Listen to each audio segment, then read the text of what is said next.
Salutations à tous, frères et sœurs. Salam Kanadada. Salutations à toi également qui viens de découvrir cette chaîne Zoulasan officielle.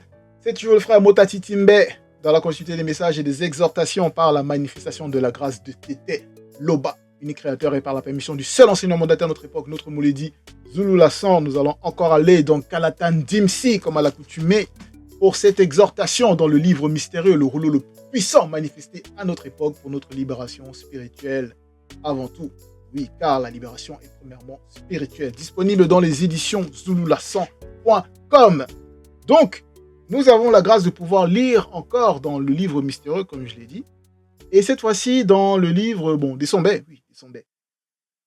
Et Sombais, qui est le véritable Paul dont ils ont falsifié le nom dans la Bible actuelle classique. Ah là là, Paul. Paul. Son véritable nom, c'est Essombé, il était noir, pour ceux qui ne le savent pas. Car tous les apôtres, les patriarches, matriarches, prophètes, prophétesses, c'était tous des noirs, car la spiritualité est une question de race. C'est la restauration de la véritable identité de l'homme noir à notre époque que nous vivons, de la manifestation, l'époque de la manifestation du deuxième. Et de par cette grâce, donc, nous recevons des enseignements. Nous recevons de puissants enseignements pour nous éclairer, pour nous libérer, pour nous sortir du voile de l'antivérité, pour nous protéger des attaques du monde occulte, afin d'atteindre le but qui est la sanctification. Donc, au travers de ce chemin de réconciliation, comme le titre du livre des Sombais est la réconciliation avec le verbe de Loba, la réconciliation avec la véritable identité spirituelle, c'est-à-dire la spiritualité véritable, originelle de l'homme noir, celle qui conduit véritablement au salut. Dans ce chemin de la réconciliation, il y a plusieurs étapes. Et Sombé, après donc sa conversion, il est devenu apôtre. Donc c'était un apôtre du véritable Christ, donc qui est Djokisabé, le véritable Christ qui était noir. Et non, ce Jésus, cette abomination qui n'a jamais existé, qui n'existera jamais. Même s'ils font des films avec des personnages blancs là qui vont mettre pour essayer de faire croire que, oh non, il n'a jamais existé, il n'existera jamais. Point barre, c'est tout. Donc, Essombé, le véritable Paul, lui qui rend témoignage du véritable Christ, donc Djokisabé, il nous dit nous allons aller au chapitre 20 de son livre, et on va lire tout le chapitre du verset 1 jusqu'au verset 17. Donc, accrochez-vous. Et le titre, c'est « Les droits et les devoirs d'un apôtre ». Et c'est un apôtre avec A majuscule ici au niveau du titre. Donc, il y a les droits et il y a les devoirs. Donc, Essombé, après donc sa conversion, il est devenu apôtre. Et apôtre, voilà, dans un autre stade, un autre grade, dont il va nous dire lui-même. Voilà. Donc, au niveau des droits, on peut voir au niveau des définitions qu'ils vont donner dans le visible, ils vont parler de jouir de l'autorisation de pouvoir réaliser quelque chose, virgule, avoir le pouvoir et la légitimité de faire quelque chose. Vous voyez? Le pouvoir et la légitimité de faire quelque chose. Et devoir, ils vont dire donc une chose que l'on est obligé de faire, obligation particulière imposée par la morale. Il y a la loi morale derrière, la loi que ce soit dans la loi physique, mais il y a la loi spirituelle, un règlement, les conventions sociales, etc., tâches à accomplir, responsabilités, charges, remplir son devoir de citoyen. Et dans leur fausse définition, ils vont dire même les devoirs religieux. Mais nous savons que toutes les religions sont fausses. Dès qu'il y a la religion, c'est le mensonge. Vous voyez? Car c'est contre l'homme noir. Mais ce sont les devoirs spirituels. Ici donc, et Sombé, le véritable Paul, il nous annonce, il nous prêche. Voilà, parce qu'un apôtre, c'est un envoyé. C'est également un ministre. Et dans la langue originelle qui est dans l'ancien, c'est un amloloma. Bon. Au verset 1, Essombé, il nous dit, moi Essombé, donc Mba Essombé, virgule, je suis libre, virgule. Et ici, Essombé, il nous présente, il commence par dire qu'il est libre parce que le verbe de Loba l'a affranchi de la loi du péché. Car avant, c'était un persécuteur, il persécutait les non-initiés graciés. Il était contre, donc il marchait contre le verbe de Loba. Et il était en mission pour aller accomplir quelque chose de terriblement abominable. Et il a eu cette conversion, et il a eu la grâce d'être converti par l'aîné, le Moutoudou, donc Djokisabé, après qu'il soit remonté. Et non pas comme ils essaient de raconter dans les bibliothèques classiques avec ces récits remplis de confusion, où c'est les personnes qui accompagnaient le pôle de la Bible des actuels classiques, soit ils ont entendu la voix, d'autres, ils ont vu la lumière, ou ils n'ont pas entendu la voix avec les contradictions, etc. Non, tout est révélé dans le véritable rouleau de Essambey au chapitre 2 de son livre. Voilà, au chapitre 2. Voilà. Ma conversion à moi Essambey. Donc, je vous invite à vous procurer le livre mystérieux et à lire en profondeur. Donc, ici, Essambey nous dit, moi Essambey, je suis libre, comme il dit, virgule, je suis apôtre majeur. Donc, quand je parlais, quand je disais au départ, euh, après sa conversion, il est devenu apôtre et il atteint donc ce grade d'apôtre majeur. Majeur, point. Et vous êtes mon œuvre en Djokisabé, selon le verbe, virgule. Et il annonce, il dit que voilà, ce qu'il a reçu, ce qu'il a pu faire, son œuvre, qu'on va qualifier son œuvre, voilà sa pratique, ce qu'il a pratiqué dans le verbe de son apostolat, c'est les personnes qu'il a converties, les personnes qu'il a réussi à toucher, les personnes dont il a réussi par sa parole, assisté par le verbe, par le mundi, à, à changer l'état de conscience, vous voyez, afin de pouvoir marcher selon la vérité. C'est ça son œuvre. C'est ça qu'il considère son œuvre. Au verset 2, il dit, car vous êtes le sceau. Pas le sceau qu'on prend pour l'épuiser, non. C'est le sceau, voilà, avec S, c'est SCOAU, donc comme un cachet. Ici, entre parenthèses, c'est expliqué en détail, c'est empreinte. Donc, empreinte de mon apostolat. Donc, son apostolat, donc c'est son devoir. Charge, tâche, fonction, vocation. Comme la parenthèse, en Djokisabé. C'est toujours en Djokisabé. Parce qu'il ne s'est pas autoproclamé. Comme on peut voir des faux pasteurs qui sont là, ils se lèvent, Dieu m'a dit, ils ont soi-disant vu Jésus, ils ont eu des rêves ou des fausses visions, parce qu'eux, ils pensent que c'est des visions, mais c'est des fausses visions. Puis voilà, ils ont été mandatés, envoyés pour aller apporter la parole, pour essayer de libérer le peuple. Et arrêtez avec tout ça. Vous êtes des menteurs, des imposteurs, vous n'avez pas ce droit-là. Point. Donc, car vous êtes le sceau, donc empreinte de mon apostolat. Donc, ça veut dire que Essambey, à son époque, ce qu'il a manifesté, c'est comme quand on va prendre l'empreinte digitale, vous voyez, au niveau des papiers, tout ce qui est numérique, numérisation, des passeports, papiers, tout ça. On va prendre l'empreinte de quelqu'un et on va poser comme ça. Pip. Donc, il y a la reconnaissance. Et la reconnaissance de cette empreinte, c'est ceux qui ont accepté le message qui est Essambey, donc il y a la vérité apportée, et ceux qui vont refléter dans leur existence. C'est-à-dire le témoignage qu'ils vont rendre de la parole libératrice et transformatrice puissante qu'ils ont reçue, qui a changé leur vie. Comme nous, à notre époque, euh, on peut dire que nous sommes les empreintes de notre Mouledi. Oui.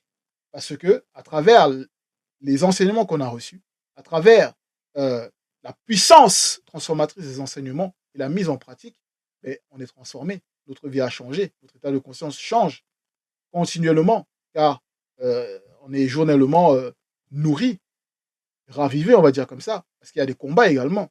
Donc, voilà. Mais nous savons que notre Mouledi, c'est le deuxième. Voilà. Bon. Et c'est une terrible grâce d'être à cette époque.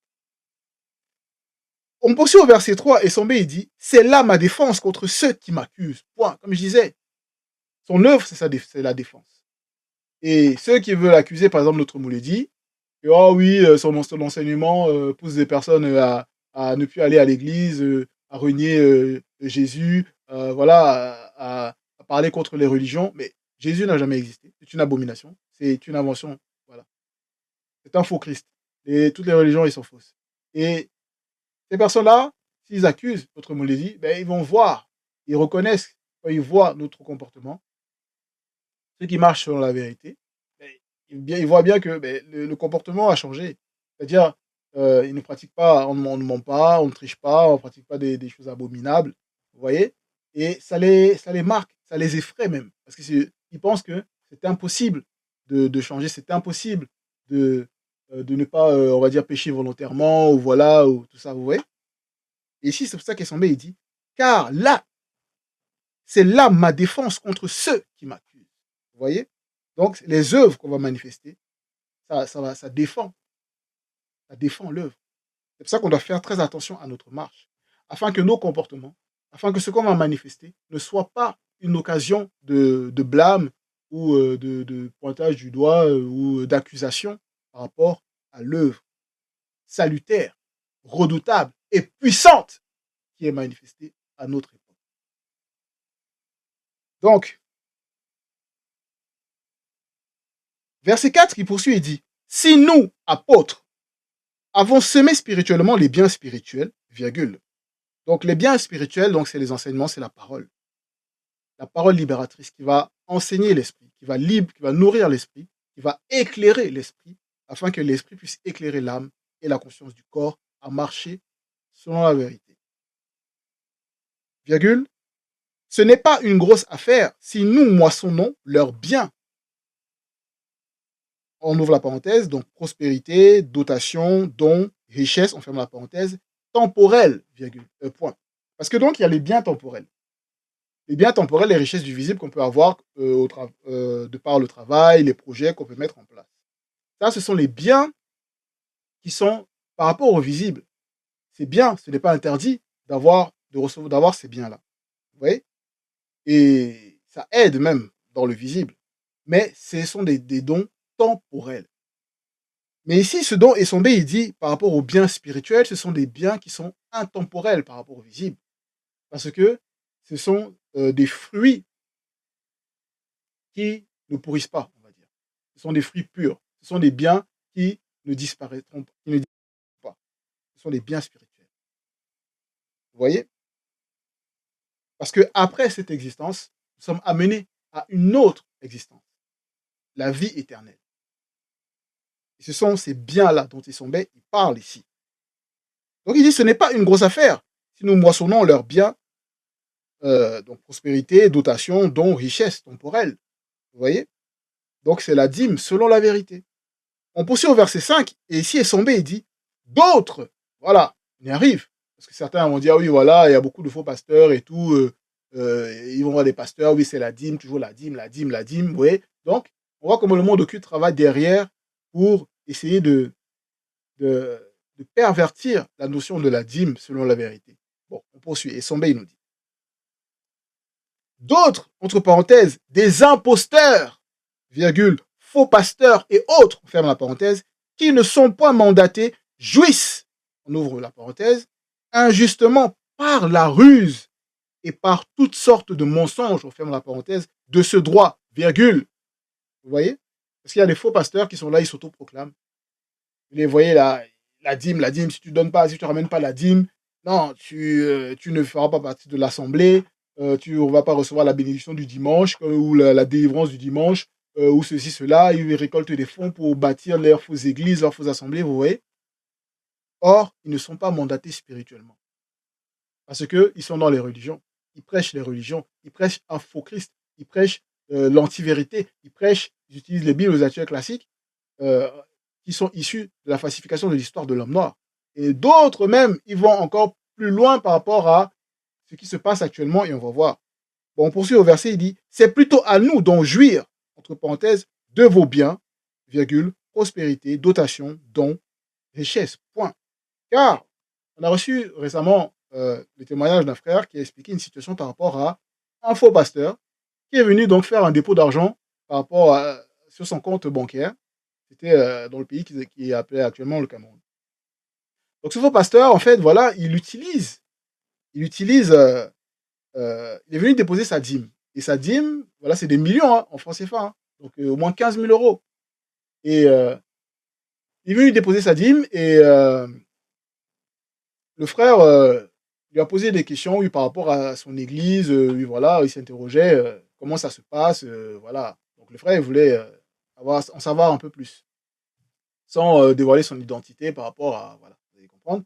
Et ce faux pasteur-là, il lui dit, oui, voilà, nous, dans son assemblée, donc il prêche, etc.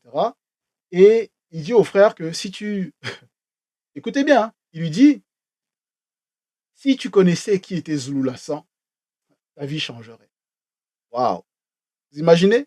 Donc ces faux pasteurs-là, donc, qui s'octroient le droit, s'autoproclament le droit de prêcher, non seulement ils connaissent, ils savent que Zulu Lassan, notre Mouledi, est le seul enseignant. Donc ils viennent s'abreuver à la source, mais ne vont pas citer la source à laquelle ils sont allés s'abreuver. et ils récupèrent donc la dîme. Donc ils en profitent, ils jouissent du droit spirituel de la dîme, vous voyez. Et ce faux pasteur là donc il dit que oui voilà, il dit au frère en fait qui est voilà qui travaille dans la banque que oui que le Christ est noir et etc. Et le frère il était surpris, il dit ah en gros tu penses que tu m'apprends ça. Parce que ce faux pasteur, il savait pas que le frère était, il a la source dans la bergerie. Et du coup, après, il lui pose la question, mais tu utilisez quoi, voilà, et il lui dit qu'il utilise le livre de la vérité. Kalata Mbale, le livre de la vérité. Et là, on lit là dans le livre mystérieux, donc il y a le code révélé de la Bible authentique. Donc il utilise le livre de la vérité pour essayer de prendre des informations et aller prêcher euh, dans son assemblée, mais sans donner les véritables noms ancestraux, vous voyez, des patriarches au niveau de l'histoire. Donc pour essayer de s'octroyer donc un pouvoir spirituel, une connaissance ou des révélations. Donc après il va aller dire, oh Dieu m'a dit, nanana. Vous voyez. Donc ils ne citent pas sa source, mais ils s'abreuvent à la source. Ils achètent Kalatambale, le livre de la vérité, ils achètent les rouleaux, mais ils ne veulent pas, parce qu'ils ne peuvent pas. euh, S'ils citent la source, s'ils donnent les noms, on va leur poser des questions d'expliquer d'où ça vient, mais ils ne pourront pas. Parce que spirituellement, ils n'ont pas ce mandat-là. Bon, c'était ce témoignage-là qu'on a reçu pour montrer encore que, voilà, le verbe est vivant et même au-delà du vivant. La parole est vivante, transformatrice. Ce que nous vivons à cette époque, c'est la vérité. C'est la vérité. Point. Verset 6. Mais je n'ai point, là c'est ici et son bec qui poursuit, il dit, mais je n'ai point usé de ce droit pour le moment, point virgule. Au contraire, virgule, j'ai supporté, virgule, afin de ne pas manifester d'obstacle à l'évangile de Djokisabé auprès de ceux qui sont lents à comprendre. Point. Vous voyez, parce qu'il y en a beaucoup qui, par exemple, si on prend l'exemple, on peut prendre l'exemple de ce faux pasteur là dans son assemblée, il y a beaucoup donc qui vont donner la dîme. Et maintenant, par exemple, s'ils apprennent voilà au niveau de la vérité, et puis ils arrivent au niveau de la vérité, ils marchent sur la vérité, et maintenant on leur dit, ben voilà, il faut donner la véritable dîme au véritable enseignant. Et puis certains, bon voilà, à cause de leur état de conscience, et ils vont se dire, ils peuvent se dire, c'est encore les histoires de dîme, que voilà, parce qu'il y a beaucoup d'histoires de faux pasteurs comme ça là, qui prennent la dîme, qui partent, qui escroquent et tout ça, vous voyez. Et donc ça peut bloquer certains qui vont venir avec un état de conscience, ayant eu des expériences assez bizarres, vous voyez, donc ça peut les bloquer. Mais ici, Essombe, il dit, voilà, c'est à cause de l'état de conscience de ceux qui sont lents à comprendre, encore à pénétrer la profondeur et l'importance de cette loi spirituelle, que voilà, il a supporté. Il supporte ce qu'il a pris sur lui. Au départ, notre Mouledi, ben, il n'y avait pas encore, voilà, par rapport à la loi, par rapport concernant la liberté financière de l'enseignant. Vous voyez, sa liberté, son indépendance financière. Mais au fur et à mesure donc, que l'état de conscience grandissait, ben, on a profondément compris, donc, pour certains, peut-être qu'il y en a encore d'autres qui ont du mal à pénétrer encore l'importance de cette loi qu'il faut mettre en pratique. Mais je vous exhorte et vous encourage, frères et sœurs, à réellement euh, vous laisser transformer au niveau de la compréhension de l'état de conscience pour pénétrer cette loi-là. Donc, Donc il a supporté. Notre Moulidi a supporté jusqu'à ce que la loi s'installe et c'est ce qu'il faut respecter. Ceux connus qui remplissent, au verset 7, ceux connus qui remplissent les fonctions sacrées, entre parenthèses, comme les kakéas, sont nourris par le peuple. Donc les kakéas, c'est celui dont ils ont trafiqué l'histoire dans les bibliothèques classiques, ils vont l'appeler Lévi. Kakéa, c'est un des fils de celui, le véritable Jacob, donc Tindi, Tombonebila, donc le véritable Israël, qui, à un moment donné, quand il a réuni ses enfants, donc ses 13 enfants, donc 12 fils et sa fille, il leur a donné donc des bénédictions particulières à chacun. Et à Kakea, donc il a, dans la bénédiction de Kakea, il a établi, c'est-à-dire il a confirmé que le bâton souverain, c'est-à-dire royal, souverain, spirituel, ne disparaîtra jamais de la lignée de Kakea. Parce que Kakea, ça veut dire, donc c'est dans la langue originale qui est le droit l'ancien, ça veut dire attaché. Donc ceux qui sont attachés donc, au sacerdoce, donc à à transmettre donc euh, euh, spirituellement pour pouvoir libérer, nourrir, protéger le peuple. Vous voyez, l'enseignement par l'enseignement spirituel. Nourrir le peuple spirituellement. Voilà. C'est pour ça que ceux qui remplissent les fonctions sacrées, entre parenthèses, comme les kakéas, sont nourris par le peuple. Vous voyez, sont nourris par le peuple. Parce que dans kakea, c'est de la lignée de kakea que sont sortis les deux. Donc le premier, donc l'aîné des deux, donc Djok Isabé, le véritable Christ, et Nulunde Baba, donc le deuxième, qui est à notre époque, notre Moulédi. Vous voyez, les deux manifestés avant la non-existence. Bon. Au verset 8, il poursuit, il dit, ceux connus qui annoncent l'évangile doivent vivre de l'évangile. Entre parenthèses, par ceux-là qui écoutent l'évangile. Ferme la parenthèse, point. Donc, vous voyez, voilà, parce que beaucoup aiment la gratuité, la gratuité, la gratuité. Bon, donc ils vont dire, oh non, mais nous, les catholiques, etc., donc ils donnent les Bibles gratuites, etc. Mais ils savent pourquoi maintenant ils vont donner des Bibles gratuites pour propager le mensonge. Ou certains, ils vont donner des Bibles gratuites pour propager le mensonge. Mais il y a des époques, pour les personnes qui suivaient des époques, voilà, les personnes n'étaient même pas, ils pouvaient même pas ouvrir leur Bible, hein. Ils n'avaient même pas le droit d'avoir des Bibles. Ils ne pouvaient même pas ouvrir les Bibles. C'est le faux pasteur ou le faux prêtre qui venait là, qui se plaçait et qui leur parlait. Oh, non, non, non, non, non, non, non. Et puis ils étaient là, ils disaient leur Amen, cette abomination, car Amen derrière c'est un démon. C'est un démon satire. Vous voyez, ça ne veut pas dire ainsi soit-il. Bon, c'est la parenthèse. Donc, voilà. Mais ici, ceux connus qui annoncent l'évangile doivent vivre de l'évangile. Par ceux-là qui écoutent l'évangile. Donc, en écoutant, mais l'ouvrier mérite son salaire.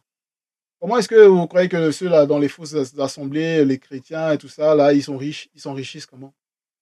Parce qu'ils imposent la dîme. Et ils mettent des menaces derrière. Et si tu ne donnes pas la dîme, oh, tu vas aller brûler en enfer. On sait que l'enfer n'existe pas. Oh, tu ne vas pas être sauvé. Oh, tu ceci, cela, voilà. Vous voyez? Alors que ceux qui écoutent l'évangile, ils doivent soutenir l'initié en chef. Là, on va dans le livre de Mouka Essedi, chapitre 1, 771. De tous vos êtres, virgule, rendez un culte à l'Oba, selon le verbe, et montrez également votre estime à l'initié en chef qui vous guide et qui vous enseigne. Soutenez-le financièrement, virgule, économiquement, dans tout besoin, avec vos biens temporels. Vous voyez? Ceci afin, 772, ceci afin qu'il ne puisse être perturbé puis dérangé par les démons de la richesse visible. Point. 773, celui ou celle qui ne mettra pas ce commandement en pratique, c'est un commandement en pratique, virgule, quelles que soient ses raisons livrées à lui-même, parce qu'il y en a beaucoup qui essaient de trouver des excuses, oh oui, mais non, pas assez, non, vous voyez, bref, chacun, voilà,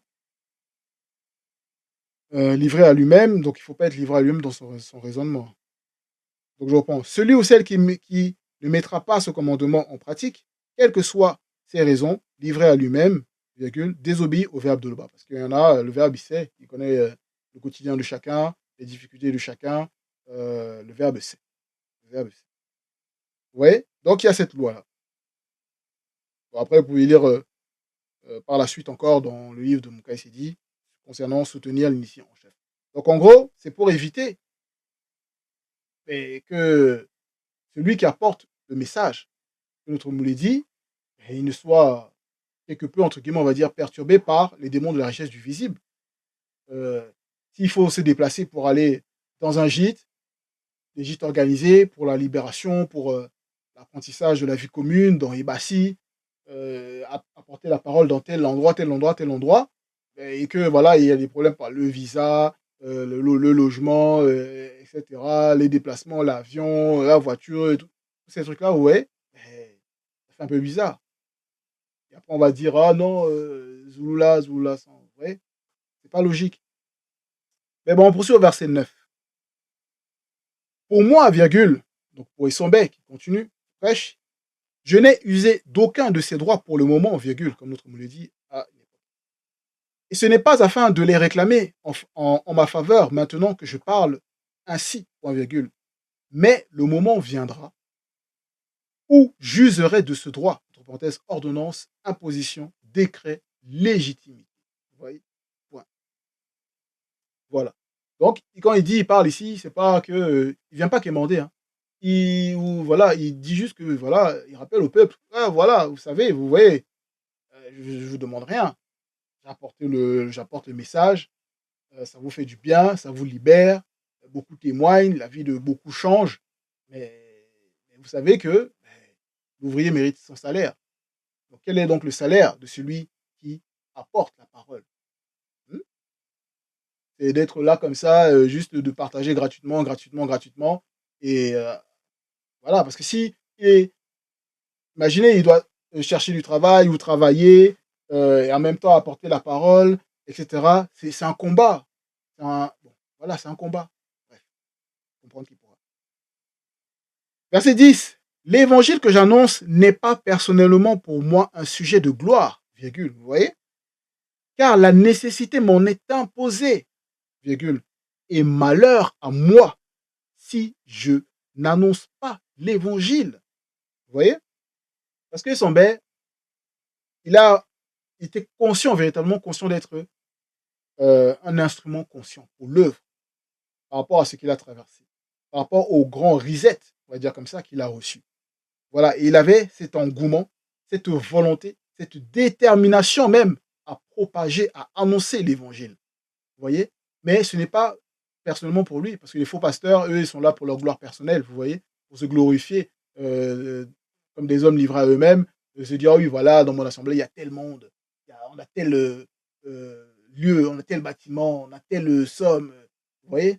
Dans leur business occulte. Non, c'est au-delà des sondés. Parce qu'il sait que, voilà, ça dépasse son entendement. La mission qu'il doit accomplir, c'est profond en fait. Il dit c'est une nécessité qui lui est imposée. Et oui, et malheur à moi si je n'annonce pas l'évangile. Parce qu'il est attaché à ça. Il est attaché. Donc, comme il a fait, on va dire, il a fait 1000 dans le monde occulte, mais après sa transformation, il est attaché à faire 2000 selon la vérité. Bon. Verset 11. Si je le fais de bon cœur, entre parenthèses, la conscience du cœur, on ferme la parenthèse, virgule, j'en ai la récompense. Entre parenthèses, la récompense, donc c'est gratification, libéralité, bienfait. Parce qu'il y a le salaire. Il y a le salaire comme un employé, voilà, il va travailler quelque part et il a son salaire. On va dire le salaire fixe. Son droit qui a été établi par un contrat, donc un droit donc, issu d'une autorité. Bon. Et il y a la récompense par rapport à comment est-ce qu'il va accomplir sa tâche. Comment est-ce qu'il va mener à bien sa mission, vous voyez? Donc là, il y a la récompense. Et donc gratification, libéralité, bienfait. Mais si je le fais malgré moi, virgule, c'est un devoir qui m'est confié. C'est important donc il y a point. C'est important de faire attention à l'état de conscience qu'on a quand on apporte le message. On reçoit le message et qu'on apporte le message. Voilà, il y a ça. Et ici, c'est ce que Issombé, donc, il nous fait comprendre que l'œuvre, voilà, ça doit être fait de bon cœur, avec la conscience du cœur droite. Parce que si on le fait comme une sorte d'obligation, ou de sorte d'être obligé, ça veut dire qu'on n'y est pas pleinement attaché. Or, c'est une terrible grâce qu'on reçoit à notre époque, de pouvoir même transmettre ou partager les messages d'exhortation, afin de pouvoir toucher les personnes pour qu'ils acceptent le message et qu'ils vivent ce que l'on vit. Ils vivent la transformation qu'on a vécue et qu'on vit continuellement pour pouvoir atteindre l'unification totale. C'est ça. Parce que le monde occulte est tellement pervers et veut tellement nous bloquer, nous empêcher de pouvoir propager, mais le verbe de l'Oba est au contrôle de tout. Bon, au verset 12, Essombé, il poursuit, il dit, quelle est donc ma récompense? Il pose la question. C'est d'offrir gratuitement l'évangile, et si c'est évangile avec E majuscule, je précise, sans user de mon droit de prédicateur de l'évangile. Donc c'est le droit de prédicateur de l'évangile. Comme on a dit par rapport à la définition au départ, à l'expliquer, c'est ça, c'est ce droit-là.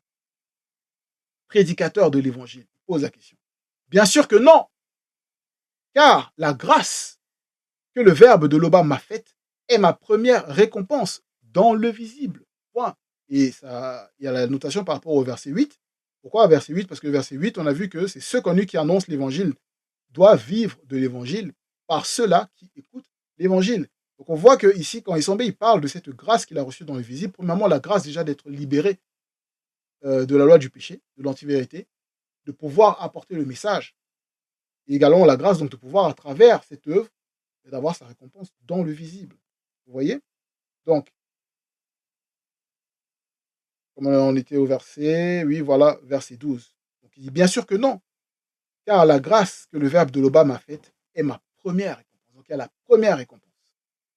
Cette première récompense-là d'abord. Après, il y a d'autres récompenses. Vous voyez? Verset 13. Car, bien que je sois libre à l'égard de tous, virgule. Donc être libre à l'égard de tous ici est son comme il explique, mais il est indépendant. Parce que bah, voilà, il travaillait, il se débrouillait pour pouvoir subvenir à ses besoins. Vous voyez, donc il était libre à l'égard de tous. Donc voilà, pas dépendant de qui que ce soit. Bon, libre à l'égard de tous, virgule, je me suis rendu le serviable à tous. Donc il dit bien le serviable à tous. Donc ça veut dire qu'il s'est mis à disposition. Il s'est mis à disposition dans un but précis. Non pas pour se glorifier lui-même, mais afin, on poursuit au verset 13, afin de gagner spirituellement le plus grand nombre.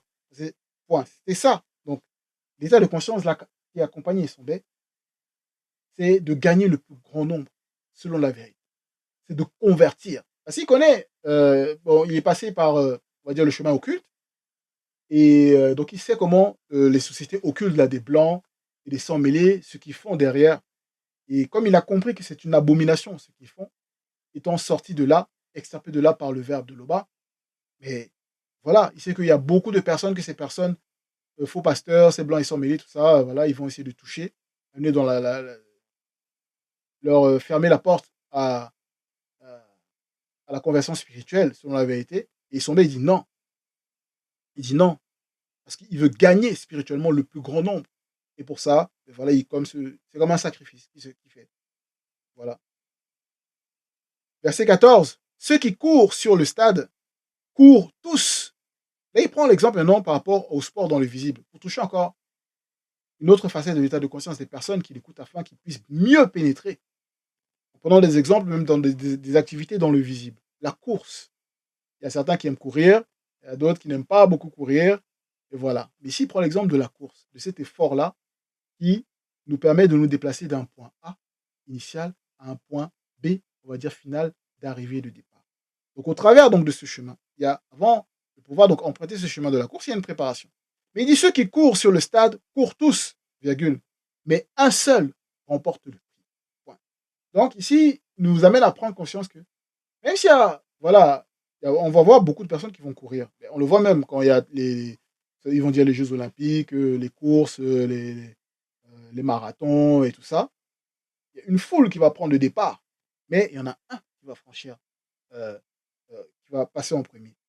Et il dit, et ce prix-là, le premier prix-là, bon, va représenter le salut, obtenir le salut. Vous voyez? Mais on sait qu'il y a la récompense. La récompense par rapport à la marche, voilà, c'est l'œuvre de ce salut. Voilà.